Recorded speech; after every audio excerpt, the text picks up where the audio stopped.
Well, I so appreciate you joining me today. There is a lot happening right now in the Middle East, a lot of moving parts, but there are some interesting reports coming out. When you have a situation where there is a war brewing or a battle brewing between two different powers, the assumption is always that the people within those countries are going to oppose the other side. Now, I'm sure there's a lot of that happening between Israel and Iran right now, but there are reports that Iranians are actually happy or sort of exuberant to some degree over what is happening.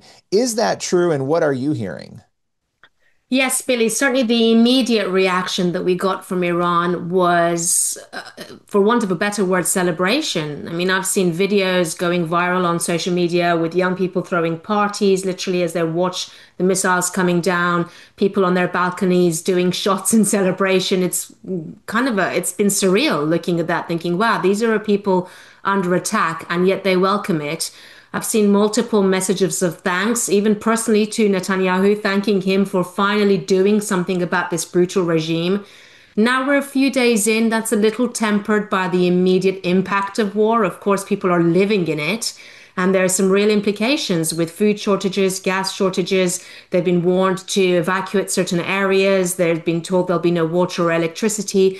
So there's definitely a price to be paid. But I think by and large, people are thinking it's probably worth paying it for what's hopefully coming next.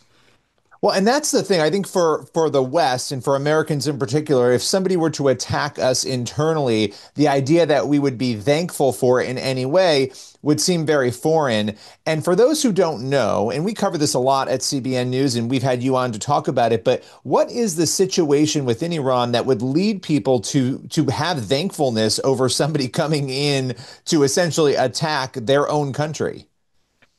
Yes, it's a very intense situation in Iran that has led to this kind of unexpected response to being attacked.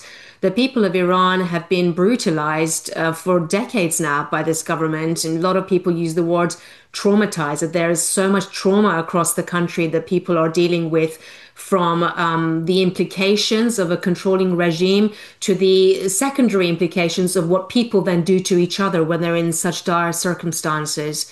So it's been tough on every level, from the freedom that we see them fighting for in the news with things like their headscarf and their voice, through to the everyday control and scrutiny that they live under. You know, their phone calls are monitored, their web activity is monitored. There's so many things that are outlawed. They're really choking under the hold of the government, and they have tried for freedom from under this regime and failed and paid a high price for it.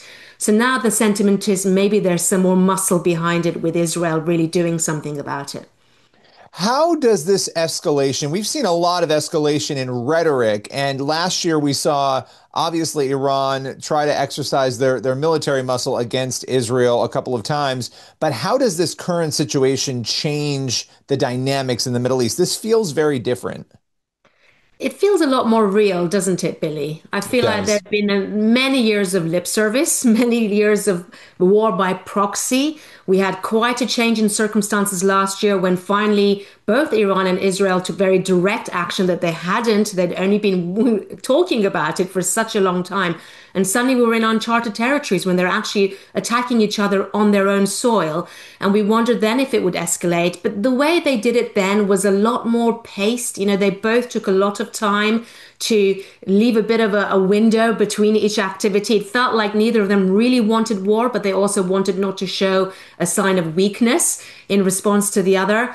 But this time it's been a lot more aggressive, a lot more back to back, and not really any kind of relenting on either side at the moment. It doesn't feel like it's going to let up anytime soon.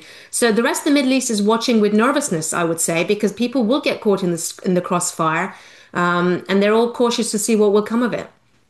You know, one of the big things with regime change, we've seen this a lot in the Middle East, is you end up with a terrible regime that gets removed, and sometimes what comes next is actually worse. Now, this is a complicated situation because, you know, Iran, the regime as you just described it, it's pretty horrendous as it currently stands.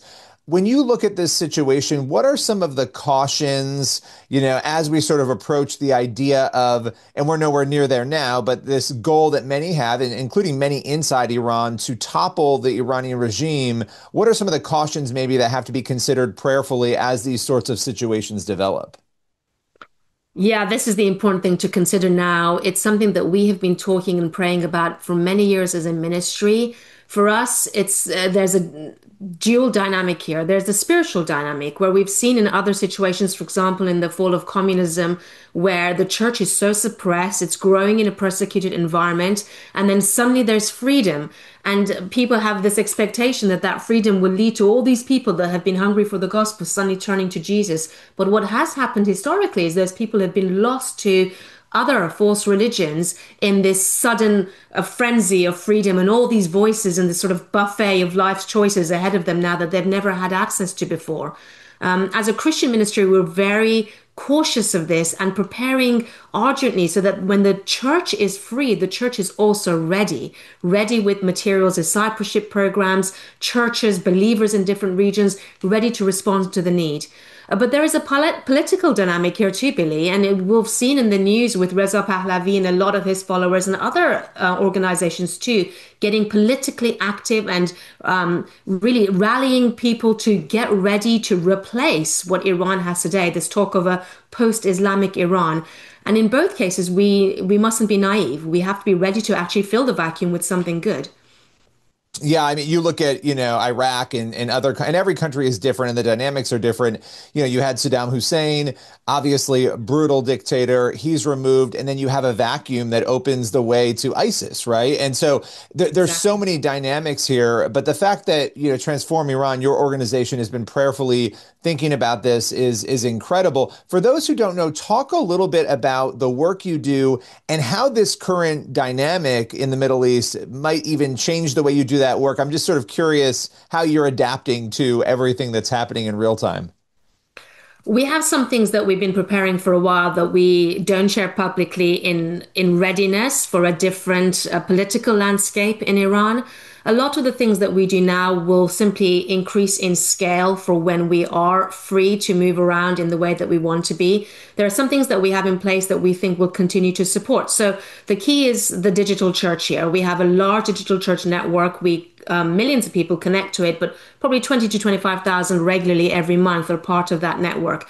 We don't see that suddenly evaporating. Suddenly, when Iran is free and more people have access to the gospel or feel that they can freely respond, that's the time for the digital church network to connect everyone and create this national community. So a lot of our ministries will continue to work. They'll just be more free. But we do have people on the ground, Billy, who are getting ready to be more proactive in their witness, in the way they rally people to the gospel, people who will be lost and hurting and confused, dislocated. Those people need Jesus more than ever in that situation, and the church needs to be the loudest voice.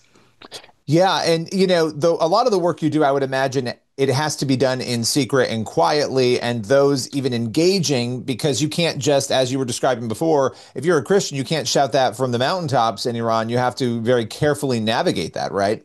Yes, exactly. So the people who are in Iran today are very covert in their physical activities. They connect mostly digitally. They're limited in their impact to their house church and their immediate environments. They have to be careful who they talk to and who they reveal themselves to. So that will go. And the big thing for me as I'm talking to you, Billy, is the children. The children of the Christian families in Iran are walking a really difficult double life because it's an Islamic education system that preaches and teaches Islam. They have to learn Islamic scriptures, Quranic scriptures. They have to recite the namaz. They have to pay lip service to being Muslim at school. They can't suddenly say, I can't study this because I don't believe in it. Imagine the freedom that these children will experience when suddenly they don't have to keep their faith hidden. It's an exciting prospect. It is. And the danger too, anybody who has children knows how hard it is for children to not say certain things, right? Or divulge information. And so Yeah. that road that you're speaking of is very difficult for the children and the families. And there's, I would imagine, a lot of fear embedded in that. And right now, a lot of opportunity for what is to come. Any final words, maybe even words of wisdom on how people could pray for Iran in this moment? I would say this is a time of hope. That there's change that we have been praying for. There are some real practical possibilities that are happening here. Pray for both countries, pray for wisdom in the leaders in Israel and how they progress towards the end that they are seeking. Pray for peace and a protection over the innocents in both country and keep praying for change. We want change. We do want change. We know there's a price to pay. We are praying that people will be protected from paying with heavy casualties, but we're looking to the other side of this and excited for God will do through a transformed Iran. Well, I so appreciate you taking the time and joining us today. Thank you so much. Thank you, Billy.